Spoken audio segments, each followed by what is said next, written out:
Justice काजी फाइज ईसा case में हुकूमती वकील को जजेस के सख्त रिमार्क्स का और सवालात का सामना है। अदालत मुसलसल सवालात उठा रही है और अहम रिमार्क्स दे रही है। सुप्रीम कोर्ट ने आज जस्टिस काजी फाइज ईसा के खिलाफ दरख्वास्त देने वाले के हवाले से अहम सवालात उठाए जो इस केस के लिए बहुत अहम है। समाअत के दौरान जस्टिस मंसूर अली शाह ने कहा कि वहीद डोगर को जस्टिस काजी फाइज ईसा के नाम का पता कैसे चला। वहीद डोगर को तो जस्टिस काजी फाइज ईसा के नाम के स्पेलिंग नहीं आते। जब नाम के स्पेलिंग दुरुस्त नहीं होंगे तो वेबसाइट पर सर्च कैसे हो सकता है। इस दौरान जस्टिस मकबूल वाकी ने सवाल किया कि वहीद डोगर किस मीडिया के लिए काम कर रहा है, वहीद डोगर का माजी क्या है।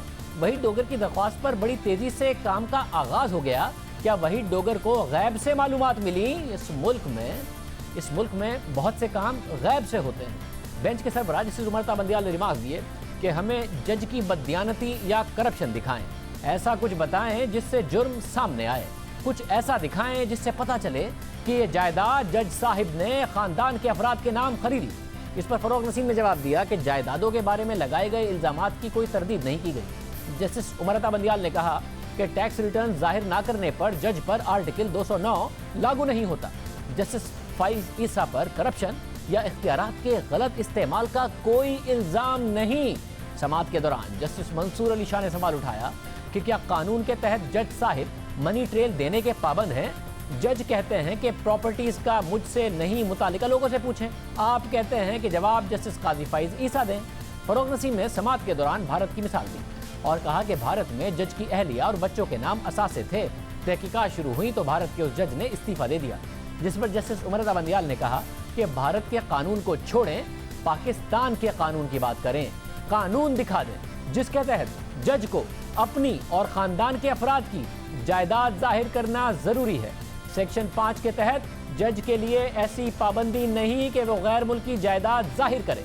अदालत ने समाअत के आखिर में वफाकी हुकूमत के वकील के सामने सवालात रखे कि रेफरेंस की बदनीयती और एसेट रिकवरी यूनिट की कानूनी हैसियत के बारे में बताएं।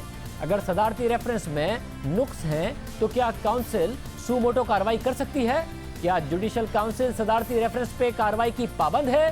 फर्ज कर लें ये एक कमजोर रेफरेंस है जिसकी पसे पर्दा मकासिद है। क्या काउंसिल ऐसे रेफरेंस पर कार्रवाई करने की पाबंद है।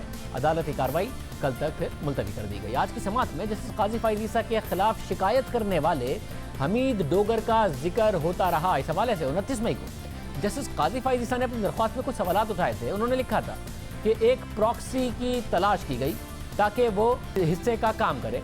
अब्दुल हमीद डोगर नामी इस मुतनाज़े जालसाज ने एसेट रिकवरी यूनिट के खुद साख्ता चेयरमैन को खत लिखा जो पहले से कार्रवाई के लिए तैयार थे।